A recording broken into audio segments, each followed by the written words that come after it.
ஆலயம் கொண்டாய் படர்ந்த ஒளியே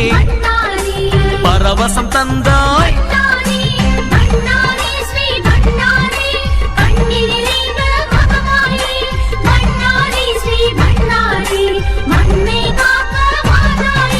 சத்திய மங்கலம்